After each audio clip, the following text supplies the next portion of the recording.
It is becoming increasingly clear that the Madlanga Commission will not be able to conclude its oral testimony before the end of this month. If the Commission requires more time to complete its work thoroughly and without compromise, an extension should be granted by the President. Given the seriousness of the allegations before it and the public interest involved, it is more important to get to the truth than to rush the process. President Cyril Ramaphosa has indicated that he is prepared to consider extending the Madlanga Commission's deadline if commissioners determine they need more time to complete their work. Speaking to journalists on Monday during the Chris Hani Regional Volunteers launch at Camp Great Place in Kofimvaba, he praised the Commission's progress despite ongoing challenges. Ramaphosa said he was pleased with the work being carried out by the Commission and would consider any request for additional time if it became necessary. The Commission is currently expected to conclude public hearings by July 31st, while its overall mandate has already been extended, with a final report due by August 31st. The inquiry has faced several setbacks, including logistical challenges, health-related disruptions, and the absence of key witnesses. Well, the Madlanga Commission has been one of the most outstanding processes that we have embarked upon. And of course, you will recall that I was heavily criticized by everyone that I was setting up yet another commission.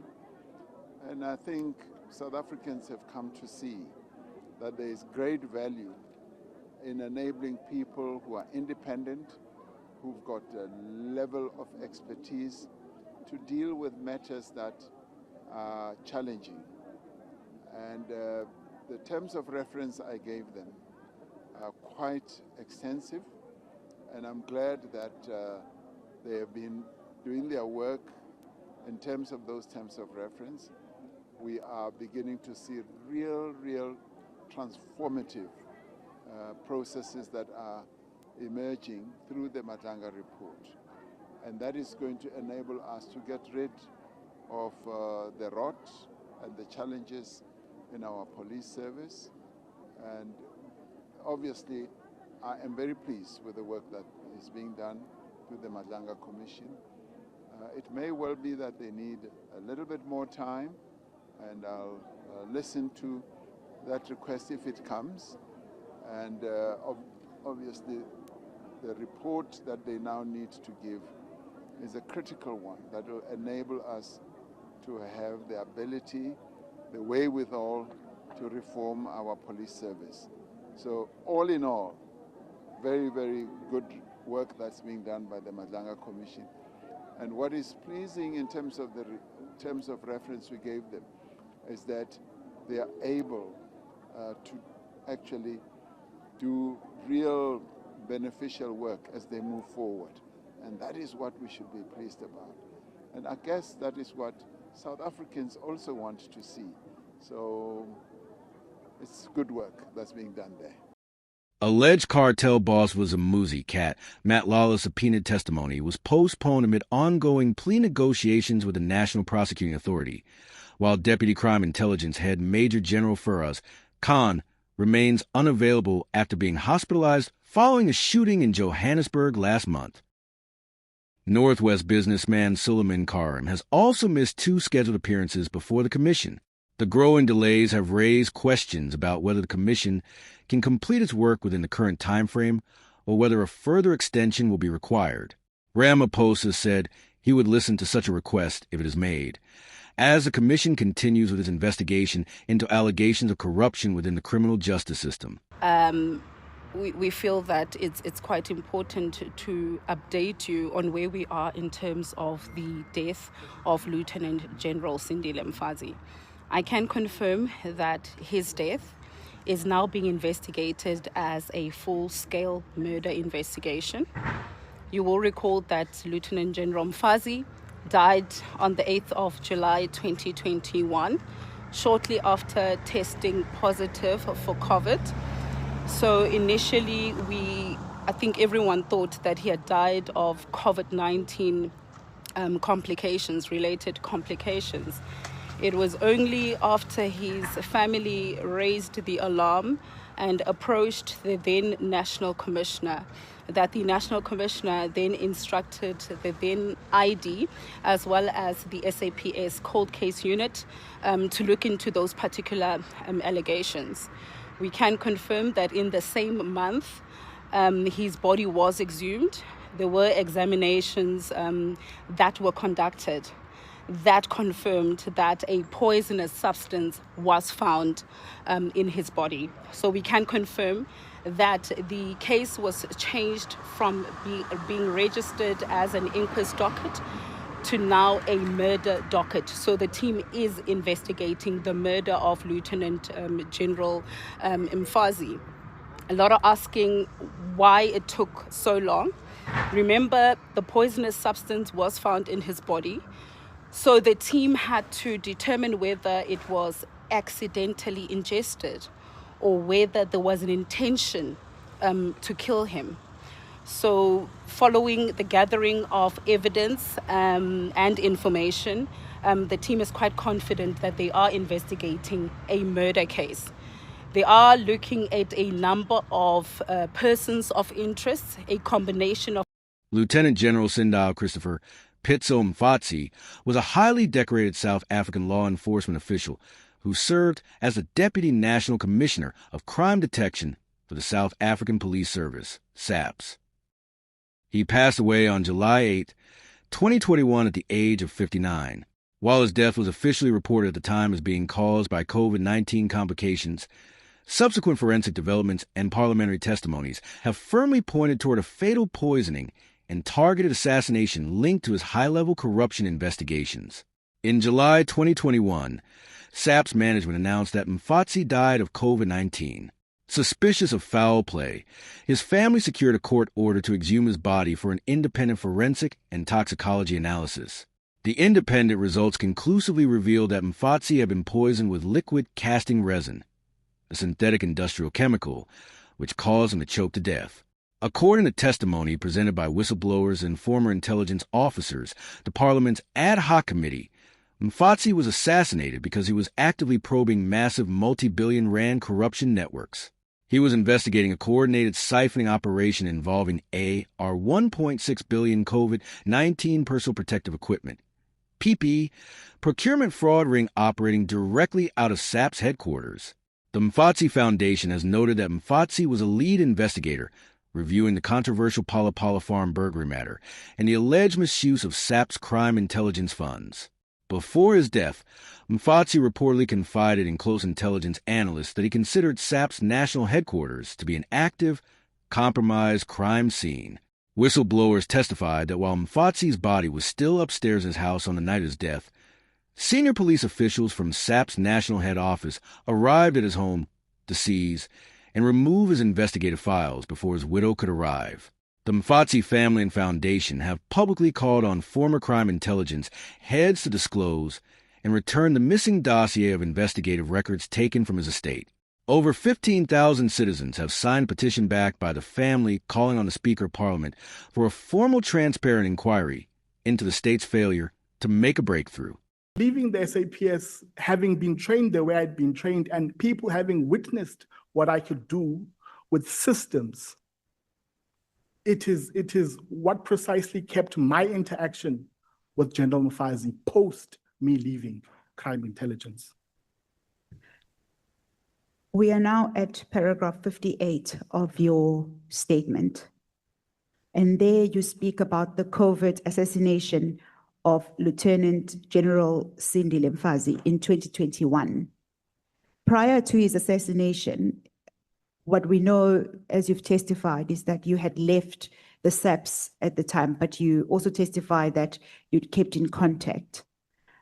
What was happening? I think at this moment it's important, Honorable Chair, that I make this call, that this, Honorable Chair, is a Mayday call. This is a Mayday call and the last radio call for a general in the South African Police Service, whom we believe was assassinated, whom the forensic evidence that was found after a court-ordered exhumation said that he was poisoned with castor resin.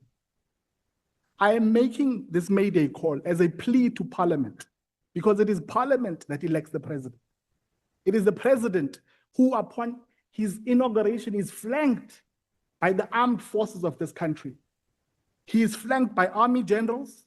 He is flanked by police generals. And when they salute that flag and salute the president, they pledge their life to this country, to this flag. And this is true of all officers who serve in this country. And when one of those generals, General Mfazi, Lieutenant General Mfazi was one of those generals. When one of those generals is assassinated and buried under a lie of COVID-19, it demands of us as citizens to speak to those who are in power, to plead with you, because we are powerless, to say, do something. It has been 5 years. Mr. Totieni, I don't mean to interrupt your flow, but in your statement, what we know is that at the time that just shortly before General Mfazi was, whether he died or whether he was killed, he had been in contact with you regarding an investigation. Perhaps to give context to what you are speaking about and calling Mayday. What was he investigating? And just could you take us through that investigation? Yes, Honorable Chair. The beginning of 2020, the year 2020, General Mfazi made contact with me. I was outside of the police. He called me. I could hear that I'm on speakerphone. He then asked, Mfanagit, are you able to record keystrokes and record what these people are doing? There's a particular office we need to make sure we understand what it is exactly that they're doing. I said, but General, you know I can do that. But I did not go beyond that because I could hear I'm on speakerphone here. I'm outside of the police now. I don't understand the plan. So we disconnect. Hardly 3 months later, they were burying a constable or a warrant officer that had died somewhere in Lusikisiki. He was there with Minister Bheki Cele. He stopped by my farm and he was there to change. He was wearing civilian clothes and he was there to change into his police uniform. After he changed, he said, look, when I was calling you, I was with Ustol, Kesha Stol, the then general. You were on speaker because I asked him who he was with, you know. And he then said to me, look, I'm busy with an investigation. It involves senior police officials here in this SAPS. And that's where it ended. But my curiosity was around, what did you want me to, which offices? No, he says, no, SSA, Secret Services account, you know? And he left it at that. So at the time he was investigating the Secret Services account, and you say that there was an investigation to the amount of 1.6 billion regarding COVID-19 PPE. That is correct. So General Mfazi used to speak in a number of ways, man. But he spoke in Venek, basically. Okay. He said, Ngamasele laba bantu mfanagit. Ngamasele laba bantu. Babe imali, and he mentions the amount, you see. And because he's a general, interactions with him sometimes were not as free as you would want. But he made that point very clear. In your statement at paragraph 16, you say his words were defiant, and you open quotes, I know they are listening, I don't care. He then said, with grave resolve, Mfanagiti, laba bantu bangamasela, dizobabamba bonke. I'm going to need you, Mfanagiti. Something big is coming. that was the last time you say you spoke. But before that, you do also say that it was the investigation was at an advanced stage. Can you take us through that last conversation you had with them to what then transpired and what happened to him thereafter? Yeah, so after he left that period, I think he was transferred to the Western Cape, where he was acting provincial commissioner here for a while. And during that period, I mean, I tried to go through my phone for phone records, but I mean, I can't find it now. But during that period, he was here in the Western Cape. He had continued to actually probe further what was taking place at head office. That's the... Do you know specifically who he was investigating? You only mentioned that it was senior police officials, but who was he investigating? There are people who know. And I'll point this comment to the right direction. There are people who know. But they are... Do you have personal knowledge? Honorable members, respectfully so, I know we all death a visit. But what is important to do is I would want to make these disclosures in a proper forum, you know? That is important because that is responsible investigation.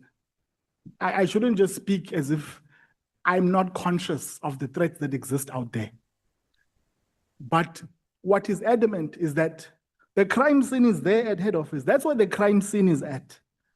That's what he was investigating. He's investigating the corruption and I'm not saying the entire head office. That's not what he said. He said the rot is there with officials, senior officials, generals, there at head office. That's where the problem is. Mr. Dugeni, we are almost out of our time, and I'd like to use the last 10 minutes to complete your statement. You say that the following week you received a call from one of his drivers at paragraph 61 that the general was dead, and the official cause of death that was given was COVID-19. Yes. So, I received two calls. The first was from, he had a number of drivers. The first was from one of his drivers in Johannesburg. He said to me, Injengele, which is General, Injengele ngati hambile, yabona. I did not believe him. I did not think that he would tell me something that is proper. So I phoned the wife immediately. When I phoned the wife, she was still there at the house, the Pretoria residence. She says to me, Sandinjalo, upithu swelekile. And as she was speaking to me, the wife, you could hear there's people around her. And she at the time was saying, Yegeni phone anizoyiva, yegeni phone anizoyiva. What does that mean? Leave the cell phone. You are not going to have it. Leave the cell phone. You are not going to have it. I then phoned the driver again. What's going on there? And he says, no, there are people here from head office who are taking the documents of General Mfazi. His body is still upstairs. They haven't even cleaned the blood that's there. They're taking these files. I thought he died from COVID-19. Blood would insinuate that. Okay. There was blood there. There was blood, which is what brought these suspicions of foul play. The family was not happy. And I thank God that they went as far as the courts to get the courts after the funeral to have a toxicology report or a postmortem done so that there can be forensic evidence that demonstrates what they suspect. And it was done. This was after he was buried? After he was buried. Which insinuates that, how did that come about? So the family, one of the family members is an advocate as well. So they then pushed for this report, the court actually, to ensure that it is actually done, you know? So they went and dug him up. Exhumed him. Exhumed him. The day that he was being exhumed, Cambridge SAPS members were notified. I know people at Cambridge SAPS. I will not mention who told me. I want them to live in peace. There at Cambridge SAPS, they were notified that the body of General Mfazi is being dug up or being exhumed, and they are going to now do this post-mortem. Right, so it was done. An inquest was then opened after they found that there was cast-in resin in his system, which meant that the forensic evidence was saying that this man had been poisoned with cast-in resin, which explains why there was blood in that room, because the man was choking in his own blood. And when the inquest docket was opened at Cambridge SAPS, quietly, head office came, took that docket, and it went to be investigated at head office. You know what's that like? It's like saying criminal or you alleged person, here, the docket, investigate. Even if you have half of head office that is good people, great people, but you also have the other half that may not be good people. Now, you cannot take this very docket and give it to the institution that is supposedly alleged to have assisted or to have committed this very offense. What was, at the time of his death, General Mfazi, what was his role within SAPS? He was the Lieutenant General. He was a Lieutenant General, a Deputy National Commissioner, the second Deputy National Deputy Commissioner. National Commissioner. Okay. Above him was General Sithole. Then he reported first, I think, he reported to Minister Mbalula. Thereafter, he reported to Minister Cele. In fact, when after we buried General Mfazi, I met Minister Cele in KZN. And I said to General Cele, it wasn't a planned meeting. I met him in the street. So I went straight to him. I said, Pito told me that he trained you in Angola. What are you doing about his death? And General Cele said, no, or Minister Cele said, no, we're investigating. We're going to investigate. The docket is at head office, and that's it. It has been 5 years since he passed. What has come of the investigation? What I know, Honorable Chair, because I phoned someone who knows the investigator before I came here. Nothing is happening. It's dying a slow death there. You know, if a Deputy National Commissioner who stood behind President Ramaphosa at his time of inauguration dies in that manner, choking in his own blood, and we don't turn this country upside down, we have a duty and a responsibility, especially to the family. Because Umalindi, the wife, says to me that evening, Uluto is the child, his youngest child at the time. Does this mean Woka Natata? You know? Those are the things that touch you and pain you, because, yes, I said earlier, we all owe death a visit, but not this way. Mr. Dokeni,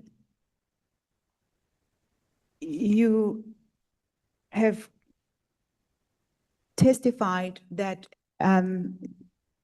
you suspect that this was related to the 1.6 billion corruption tender that has to do with, I think, the secret fund, PPE tender. Was it a tender or PPE corruption? It wasn't necessarily one transaction. Okay. It was a variety of transactions, which is why he wanted me to record what was happening inside the SAPS at the time, but I couldn't. From your, I know that you testified that you left SAPS in 2012. Do you have any knowledge of what has happened to that investigation, which is separate from his death? Just the investigation that he was busy with at the time of his death. Do you have any knowledge of what came of that investigation? So his driver told me that officials from head office came as he lay deceased upstairs to take the dockets. The national commissioner at the time was General Mfazi. He was the national commissioner. So he must actually, these people must actually say what it is that actually happened. You have given us two statements. One statement that you filed, submitted in October, and you subsequently supplemented it with the one that we've just gone through in the past hour. All the information that is here is first-hand knowledge. You took an oath, Yes. and so you've said all of this under oath, and it's also a commissioned statement. However, there is no supporting evidence that you have provided the committee to assist the committee in supporting your evidence. What should the committee make of that? Well, honorable members, honorable chair, the forensic evidence is a fact. It exists. An inquiry was opened at Cambridge SAPS. That's a case docket. It exists within SAPS systems.